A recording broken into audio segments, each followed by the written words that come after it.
Welcome to FireteamChat, IGN's Destiny show. Thank you so much for joining me. I was shouting.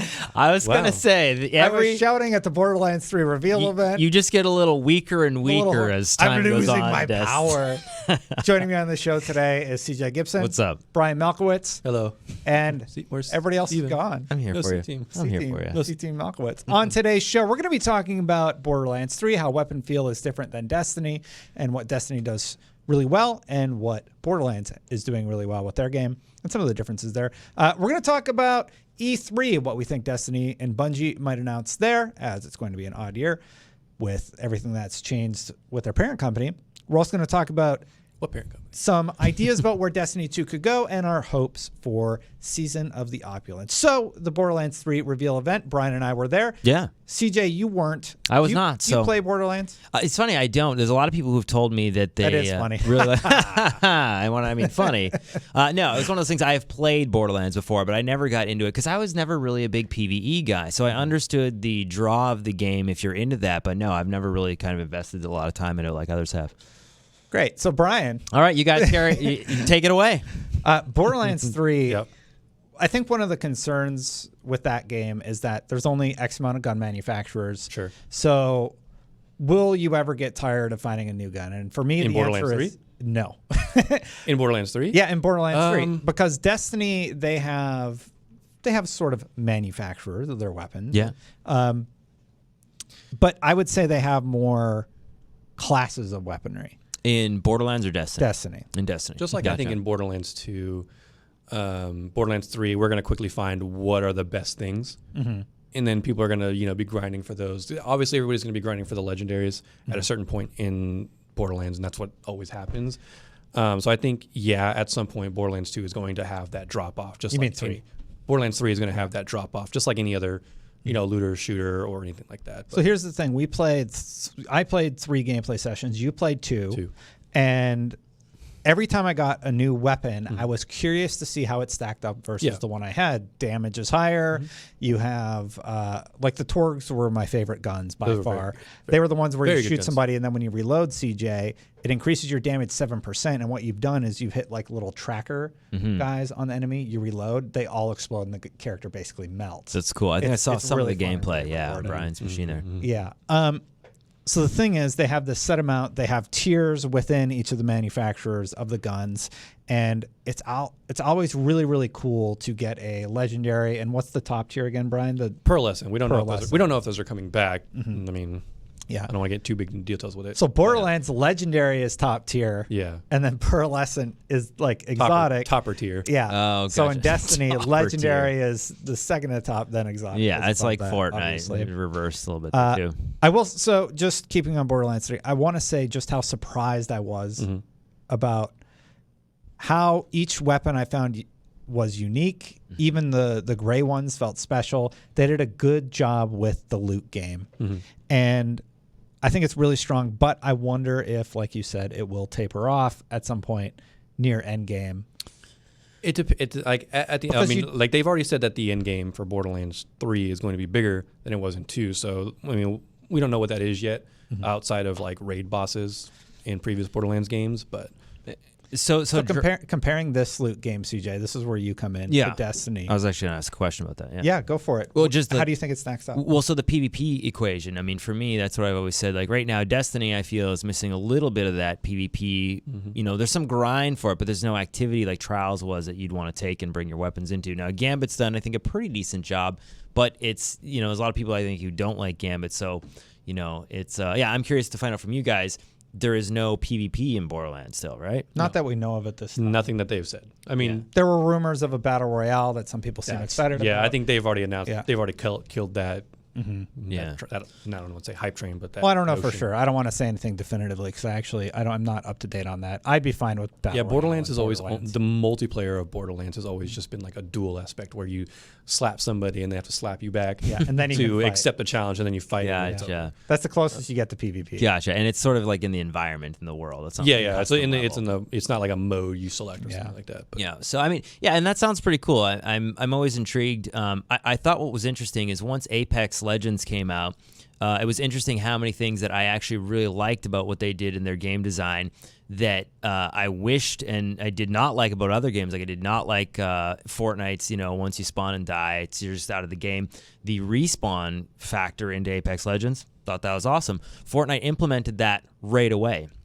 Is there anything from Borderlands that you think that Bungie might go, oh, that's cool, and maybe they might implement after seeing some of these things? Second wind. I really like second wind. Yeah. You kind of like go into a down state, and the AI teammates can bring you back to life. Okay. You can kill something, and then that'll bring you back to life. That's not something that's like specific to Borderlands 3. That's always been part of the series. But separately, one of the best things about Borderlands 3 that Destiny 2 did not do, but Division sort of did, is how level scaling is going to work. You're going to have instance loot. So if I'm level 25 and you're level 5, I hop into your game to help you. I'm getting level 25 guns at stats. The enemies that will also be your level too. The enemies are also my level, meaning I'm getting XP gains for helping you. Interesting. So you will gain your levels. You can also turn that off. So if I want to power level you, maybe it'll work against like a bunch of level 25s and just get you up to my level quicker. You can still do that. Gotcha. Yeah, and you can still hunt for loot. Yeah, playing Borderlands 3 reminded me of how much I want Destiny to go more RPG and give us back more customization on those skill trees that we had from from Destiny 1. Yeah. Even though those weren't like super in depth, it was better, to have that customization that we had. Yeah. So it's weird. I've had this conversation with a number of people. Did you guys like actually opening up the nodes in the skill tree within the context of? I think the part that I didn't like about it specifically is you had to farm the raids over and over and over again in order to get the materials to do that. It wasn't just progression. You mean for the weapons? For the weapons, yeah. Would you rather that come back, or do you like the way that right now you get the weapon and opens up and you just have them all available? Yeah, I don't like that system in particular. Other games have done it better. Yeah, I don't mind games that give you guns and you basically level up that gun, but not something what we have now with the enhancement core system where if you want to level it up to your current level, you got to spend this currency. But if a game rewards me by using that gun and the gun just gets better over time. And we haven't talked about that very often on the show. I still see that almost daily when I look at Reddit and when I look at feedback that the enhancement core system is the one thing that people really just want to go away, or there needs to be some kind of other avenue. Yeah. They have put a few ways to get them in the game, but it still feels a little bit kind of stingy because it takes a lot of them to actually level up your gear. And that becomes like a. And that's why that's why it's upsetting when like a new season starts. Yeah. And here you got 15 more levels you need to chase. Yeah. One kind of for almost no reason. Yeah. But then also you can't use any of the gear that you love. Yeah. Because you don't have Master cores to. Yeah. To infuse. I'll say this though about the loot question in Borderlands versus Destiny. Destiny does it differently, but that doesn't necessarily means that it's bad or right. No, right. No. I like the system of both individually, and I don't know that I want to see Destiny adopt a more Borderlands 3 style. I think it could be a little bit more giving with exotics, for example. Yeah. Like they kind of throttled way back on that. There's just fewer exotics in the pool, and because they're just going to nerf something, it's kind of detracts from the excitement. Yeah. Borderlands is just kind of like, you know what, just break everything. Here you go. And that's the advantage that you have when you're just one sandbox, basically. Yeah. I jumped onto the Revelry the last little bit. I will say I like the fact that this is like, hey, this is a broken game with like enhanced grenades and abilities and this and that for a short amount of time. That. Yeah, I don't know why people hate it. Yeah, I liked it, and I like the fact that they announced the duration now. If that was made permanent, like the way Fortnite implements changes and you don't know how long it's going to happen for, then fine. I can understand why people are upset at that. But the Revelry is only going to be 3 weeks of broken grenades and toxic invisibility hunters. Oh, man, that's so fun to do. But yeah, I don't mind it within that context. So I wish there was some kind of, and maybe these are the kind of things that I wish they would allow us to do in private matches, have some of those kind of little fun moments to be able to do if people like don't want it to be full time in the game once it hits like Revelry is. But are you talking about private matches where we can turn stuff on like modifiers like the Revelry? Because that would be really cool. Yeah, it would be a little bit more like more options. Exactly. Private matches to do stuff like that. Yeah, because Halo did have all like Halo 3 removing especially player shields. Yeah. Forging SWAT. exactly. SWAT in Destiny. Yeah, exactly. Like those. Those don't have to be. Those don't have to be. Modes. That are in normal PvP, button private matches, things like that would be nice to have. Yeah. More options. I'd probably use it more. Dude, what if you only had a 6-shooter, no shields, one-shot kills, and everybody has that, what was it, the old-fashioned, the hand cannon? Oh, yeah. It's like a Wild West old thing. Yeah, individual. Yeah, I mean, and I think that's where, like, I hope that there is something happening in the background with Trials where, I don't know if the Trials ship has sailed. Like, I know. I got to do it at least once a show. But I do feel like if they do bring it back, it probably will look dramatically different. I think, like we were talking about, is the 2014 Trials, or no, was it 2014 or 15? I think it was 15 when it actually launched, House of Wolves. Would that work in 2019? And I think it would, but I don't know if it would be as impactful now. Well, we can never go back and play it again. So, but if they innovate and do something cool, and it's for the PvP crowd, there's a lot of PvP people who are just not playing Destiny as much as they used to because there's because like a new season comes activity. And it's like here's this new thing to chase. Yeah, but do it in that PvP you've been doing it in for 2 years. Yeah, in a couple game modes. Yeah, there's no Rift, there's no Trials, there's no Elimination, there's no. There's a lot of game modes that are missing. Even the bigger team battles at the bigger maps. I would love that. That'd be one thing super sweaty. A lot is if they added that game mode, big team battles, putting vehicles back in the PvP. I know a lot of people hated that. Yeah, but like Combined Arms was a good. How would you feel if Fortnite shut off their battle royale mode for a year? Well, there's always the PvE game. Would you think that's a smart move? Stop that, Destiny. What about you, Brian? Fortnite 2 comes out. Yeah. We're shutting down. We think we can do better with Battle Royale, so we're shutting it down. We really want to innovate. We're just going to shut it off for a year. And also, Fortnite 2 is here, but you can't play it in the original either. Would that be a smart business decision? Or what do you think? Let us know in the comments below, everybody, if you think it's a good idea to take away a tentpole feature that everybody loves. One thing that is coming is Opulence, seasonal Opulence. Yeah. And I'm kind of wondering, we haven't really talked about it too much. It looks like we're going to be going back to the raids, or at least getting the raid armor again. I'm sure it's just going to be repurposed armor. Like, it's not going to be something you go in the Leviathan raid and get, but it's just they're going to not redesign, but take that design, add a shader to it, and call it new. I hope not. This is supposed to be a substantial expansion. This is sort of the swan song for their partners at Vicarious Vision and High Moon. Yeah. What do you think it's going to bring? PlayStation exclusives. Well, they have to finish that contract, right? If Vicarious Vision is making it, and that contract is going to be finished out, I think there's going to be some PlayStation exclusives. You think so? Here's what I thought about that. Here's what I think it's going to be. I think it's going to be the old raids somehow modified. You mean the raid layers? Yeah, raids. The raid, like the Leviathan, and then the layers that we did. I like the Leviathan raid, and I don't mind any of those raids. Yeah. So I think those are going to be. I didn't like Spire. So I think those are going to be redone, remixed in some fashion. Like maybe you'll have dogs during Gauntlet. I don't know. Chasing you. Well, we already know that there's also a new raid coming along with this, plus a new 6-player match-made activity. Yeah, for sure. So maybe it'll be, no idea. Maybe it's just like, hey, here's some random encounters from the raid, but do them with random people. Yeah. I'm sure this will be exciting when it comes out, but right now I have... My hype meter would be at 0 right now for Season of the Opulence. Yeah. It's very, very low. This is coming out in a month. Yep. We're 30 days away, and I have no idea what to expect from this content. Yeah, I don't know. Power level increase, that'll happen, right? Yeah, new weapons probably, a few new weapons, a couple new abilities. So it's weird. With Revelry, one of the things I did like, at least within the forest, I like that you could go in and it was match made, or you could choose to do it separately. If they lean into a bunch of these type things with like activities, I think probably Escalation Protocol was one of my favorite environments to grind and play those encounters. That was in the open world. But then ruined when someone comes in and you're like, get out of here. Exactly. So that was in the open world, and you had to hack to kind of get that many people in. But I think, wasn't it 9 people that you could get in? You could get in 9 people by, it's not really hacking. It's just like going in and out of the instance and waiting until you see somebody in your Discord. Well, they have that now. The new event is Escalation Protocol, basically, with matchmaking. Which new one? event?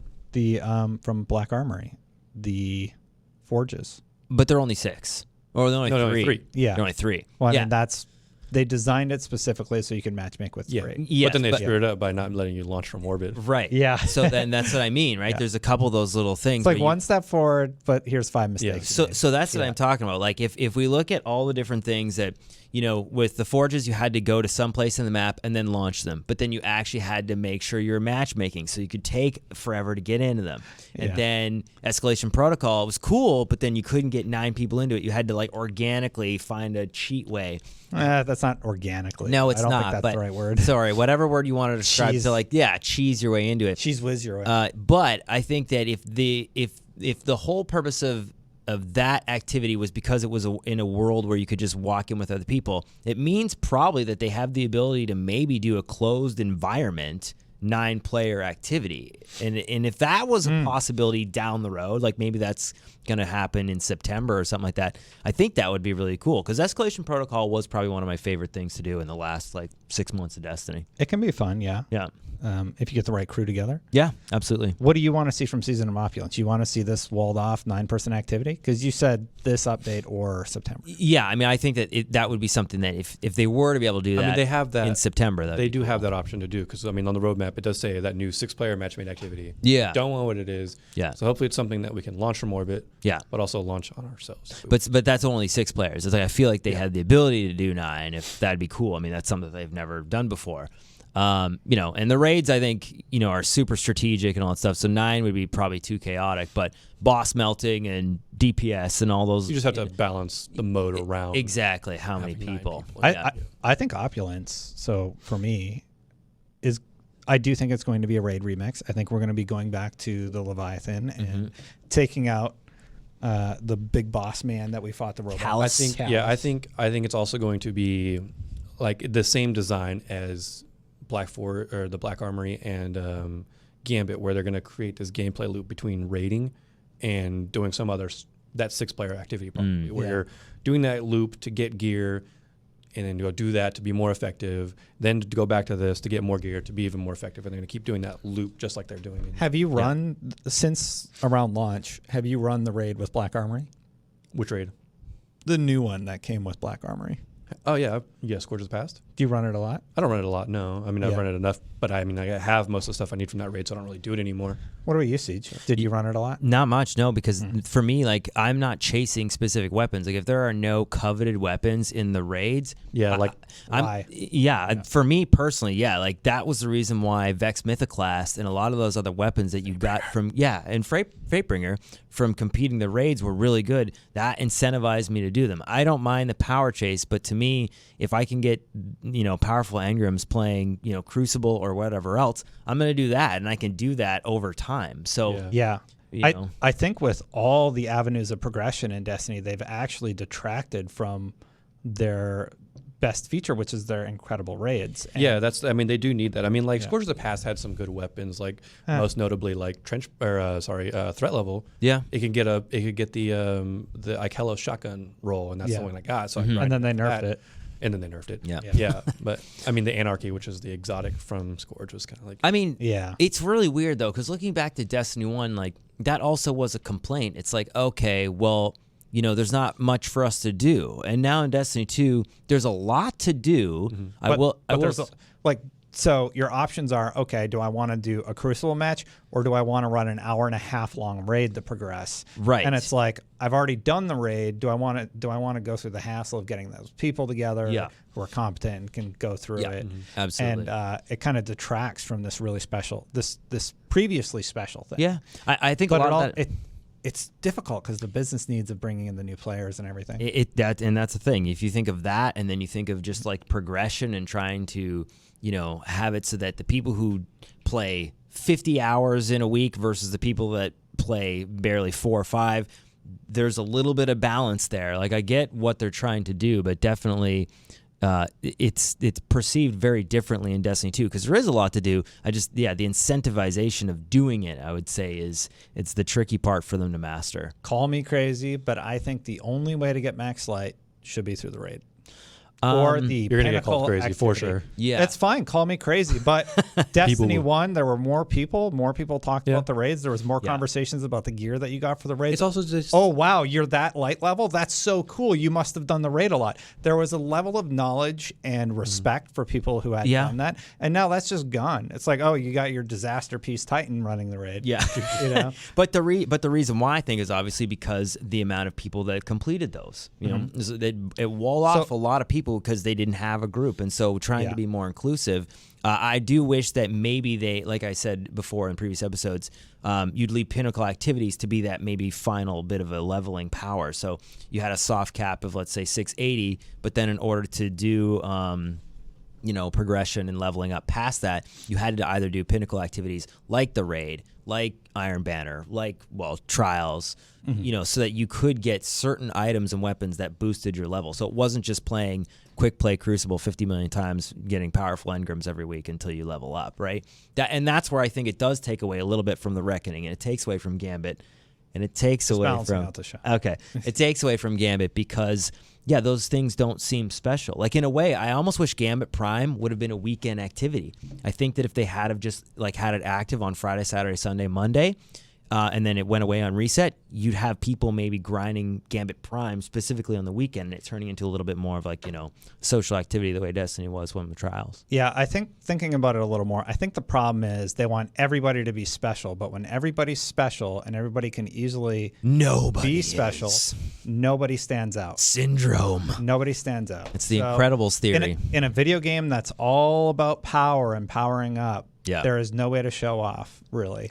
It's literally the theme hand for cannons Incredibles. in PvP. Yeah, it's like when everybody's super, nobody will be. Yeah, exactly. And it kind of sucks because I don't have that feeling with Destiny anymore where I'm like, yeah, I'm max light. Who cares? Yeah. Everybody will be max light in 2 weeks. Yeah. And so I think they should have the light level. Let's say 750 is the cap, right? which is the new one. Everybody super can get likely. to 740. Fine. But those extra 10 lights, they need to be a grind, and they only need to be achievable through pinnacle activities. Yes. So not only do you look cool when you achieve that light level, but you've also conquered some of the hardest activities in the game. Yeah. And that's something Destiny used to have that it doesn't have right now. I agree with that. And that's why, especially for Taken King when they created multiple versions or raid hard mode and stuff. I like that. It was an incentive if they had to hard do. and then challenging, right? Yeah, well, they changed up different elements, and there was different ways to beat the bosses, and even the weapons looked a little bit different. So you knew you got certain weapons, in hard mode versus regular. That's one thing that Destiny needs to get back to is building raids around weapons that you want. Yeah. To choose in the raid. Yeah. Like Last Wish came out. The only really gun you want from that is 1K 1,000 voices. Yeah. or the Still Nation have of it. Beast. Yeah. Got curated role. Yeah. Everything else. I got a God roll Nation of Beasts on my first run, but I never got 1,000 voices. No, I still haven't never got 1,000 voices. voices. Really? I have Wow. Nation of Beasts. Dude, Curated, Fallout Plays doesn't have it either, at least at the time of this taping. What is wrong with the drop I know, rates? and I see him tweeting out, going "Hey, is there strategies to get an increased chance? Or which chest should I open?" And it's crazy that I popped 6 after the before. patch. Yep. Guess how many I got? 0. 0. Yeah, I know, That's man. insane. Yep. Nobody else got it either. But it is kind of interesting that it does become that Galahorn in a way where it's just you're starving for it. So it has a little bit of a Yeah, but mystique Galahorn to you it. could get from more than just Anything, that spot. yeah, I know. Like you have to Galahorn do was that. the weapon to get. It was the 1,000 weapon, but it could voices, drop from you Nightfall. don't It need could drop from raid. Yeah. It could drop from PvP. Yeah. Yeah. Like you had a chance to get it almost everywhere. But with 1K voices. Vexmith class. I mean, but I just don't compared remember to, that being a problem though. Like, What do you mean? Like people not being able to get Vex. Oh, I didn't get Vex for almost 7 months. Really? Yeah, I didn't get Vex till near the end of after House of Wolves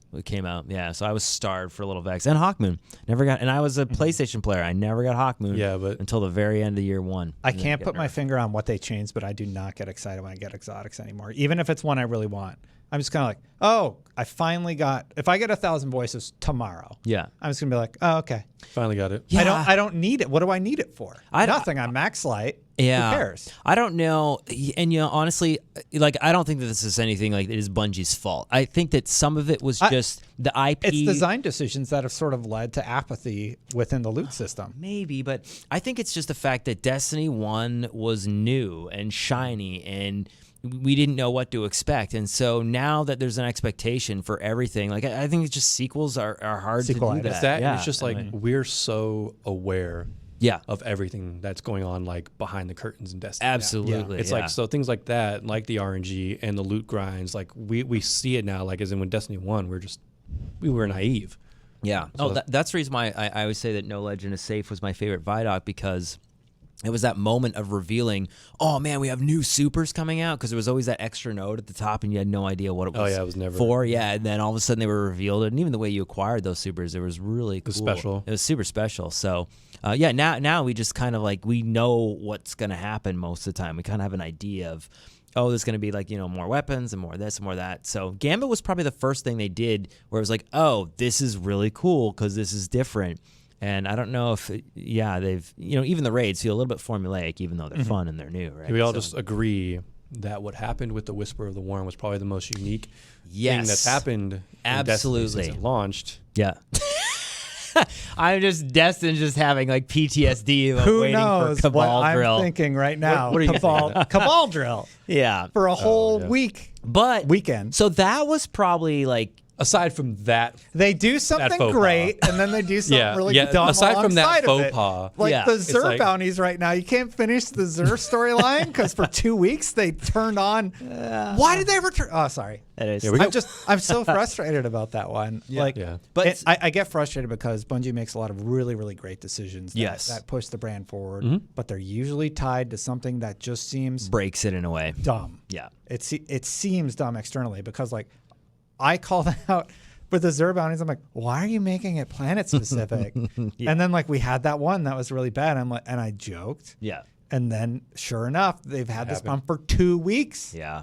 Well, I ran into that too. And they've known about it for a month. Yeah. If you have the bounty in your inventory, you just can't do the next one. It's just so like the Xur is out today, right? So I guess everybody can't progress, right? They can't get whatever was supposed to come this week because last week is still bugged. Yeah. So if I pick it up, they're going to patches on Tuesday, right? Can I finish it on Tuesday?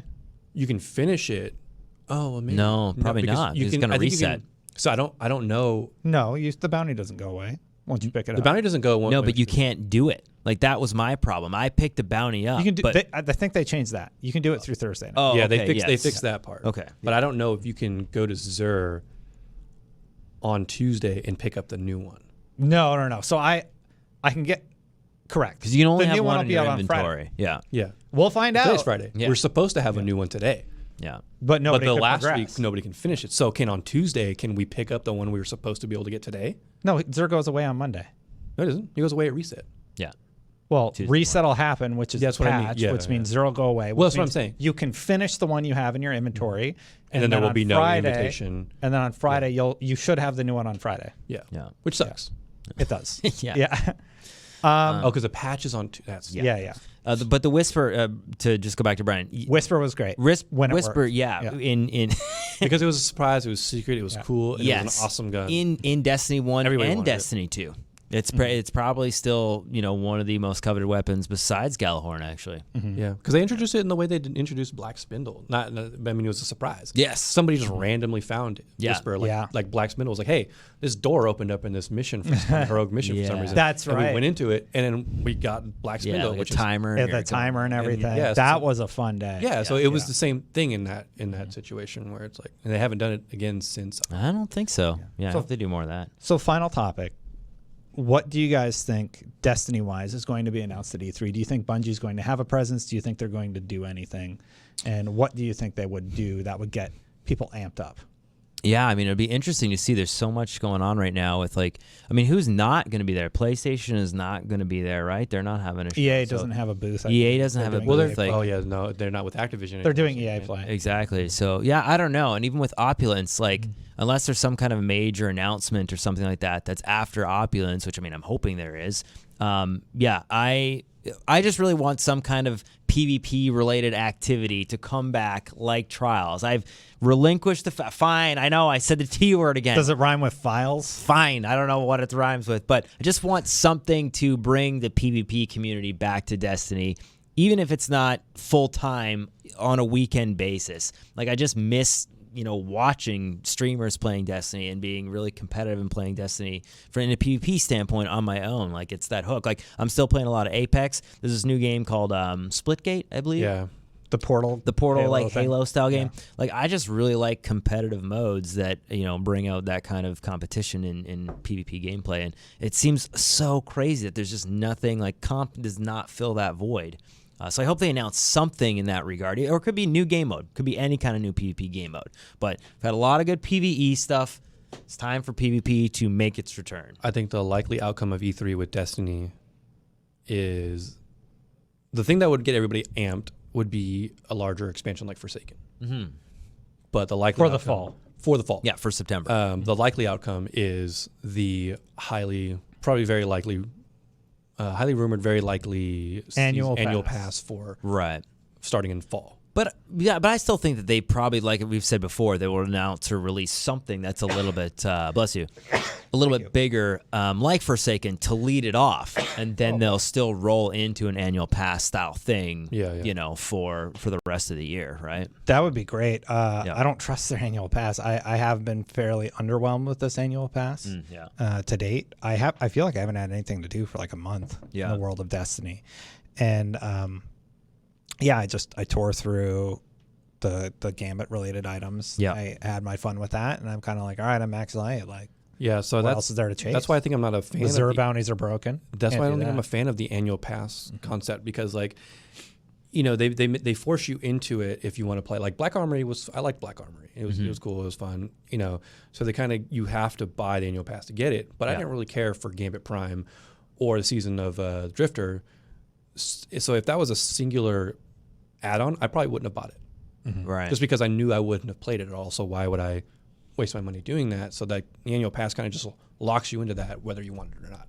Now, what if it was like an annual pass style thing, but rather than the cadence of them launching in like a weekly fashion, it was all just available at the very beginning, and everything that was in Black Armory. It's like a Fortnite battle pass system. So let's talk about that for a second. We've often said that for the most part we don't like microtransactions or all that stuff. If they had a battle pass that was similar to Fortnite and or Apex Legends the way they do it, I would be much more incentivized to do that if it was available right off the bat, day one. And or part of the annual pass. Yeah. And you feel like you could progress to just do if it was part of the annual pass, you'll probably have more people on board. But like selling an annual pass and then a season pass, they're gonna tread some waters that fans will start getting a little weary about. And I think that brings up the next question: is free to play and a bunch of other these things. I like the DLC model more personally. I don't like this annual pass model. Yeah, it just feels. It's just really not that exciting. Aside from how we didn't much care for Curse of Osiris, I still like the idea of Curse, Warmind, Forsaken, then starting in December again. Well, I'm thinking even Dark Below, House. But there was exposition. There was a build up towards the boss fight. This is just all right, go do the Black Armory forges, which are all fairly similar on different planets, and then here's a raid that you don't really have any context for. Just go do it. Yeah, and I'm like. They took away my favorite aspect, which was the story beats that push you forward. Even though, Osiris is probably the worst out of all the expansions. So think about that, though, because you also reviewed them. Would you, and you got to remember, that was seen as like bad, very bad. Which? Osiris. Now, I gave it a very low score. So are we saying that we'd rather Osiris? No. I was saying the model of release, not the level of content, but like that model. My problem with Osiris was the storytelling was bad. They messed up stuff with the loot, and just the loot. I can't remember now. 2 tokens in a blue. 2 tokens in a blue. They were like the most rewarding public event. The planet is the smallest planet. You can't use a ship. There's 1 lost sector in it. Right. They have the Infinite Forest, which is 1 section you can go to. Yeah. Curse of Osiris is a poor piece of DLC. The funny thing is, the story actually isn't the worst story that's ever been told in Destiny. Yeah, it's actually okay. It's all the other problems surrounding it. Yeah. I mean, looking back at it, like finding Osiris and you know, even they literally wall him into this silo. Yeah. And it's very apparent of their silo development cycle where, yes, you can tell a story, but you have to tell it within this silo. Maybe we'll revisit the narrative threads that are left open. Yeah. But this is going to open and close within this DLC. Yeah. Like Warmind did. Yeah. I mean, what's weird is that looking back, I mean, I played a lot of Warmind. I played a fair amount of Osiris, but I liked the fact that there was a little bit of everything in there. There was some PvP maps. There was a new raid. There was a new Escalation protocol campaign. There was Escalation Protocol. Yeah, exactly. So even though it was... We added Escalation Protocol. No matchmaking. We didn't fix that yet, even though it's been around since Destiny 1. Right. No problem. Yeah, exactly. So that's what I mean. That's my biggest frustration with the Destiny franchise is we keep pointing out, hey, here's a problem, here's a problem, here's a problem. Okay, well, we're going to get it wrong like 6 more times. Or they iterate it so much that you're just not sure what is going to happen on the next one. Yeah. I know. It's really weird. So that's my challenge just with the franchise in general. Absolutely. And I still play Destiny. I still love Destiny.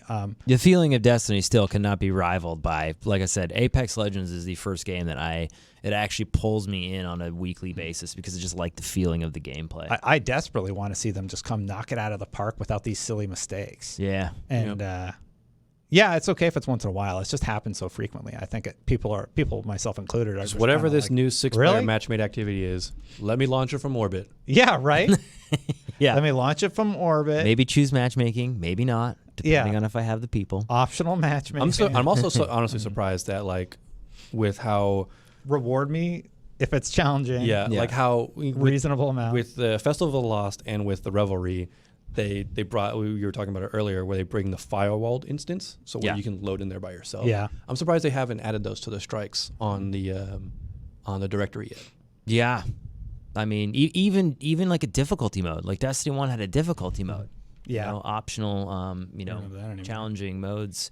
Yeah. So yeah, I mean, it's weird. I just think that there's a lot of things in Destiny 1 that we're still kind of clamoring for, which is weird. I'm not sure if that's just nostalgia or it's a little bit of both because like I'm not you saying go back and play Destiny 1, it's hard. Yeah, I'm not even saying bring back everything from Destiny 1, but there were features that were taken away. Yeah, that never should have been taken away.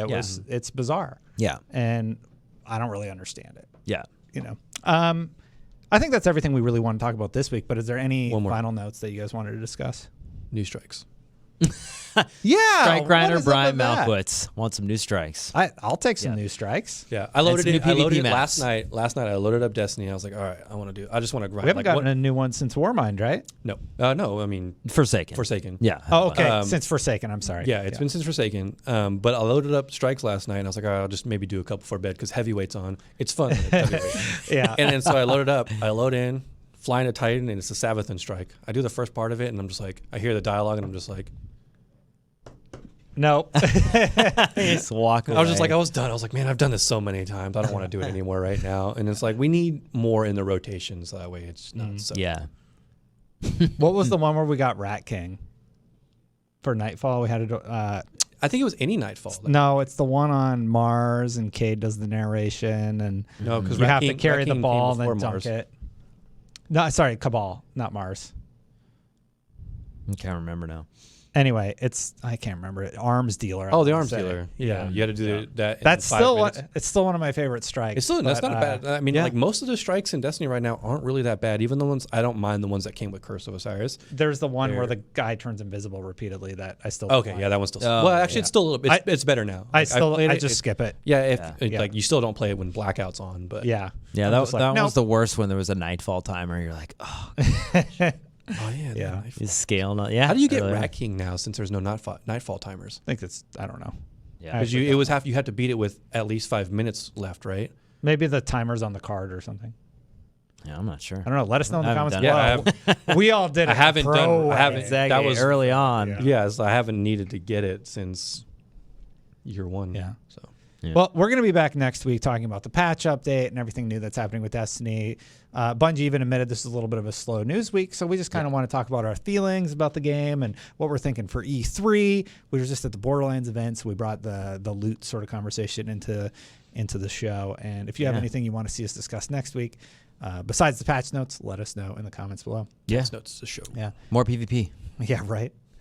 That's what we need. Well, that's it for this episode, guys. Until next time, Guardians out.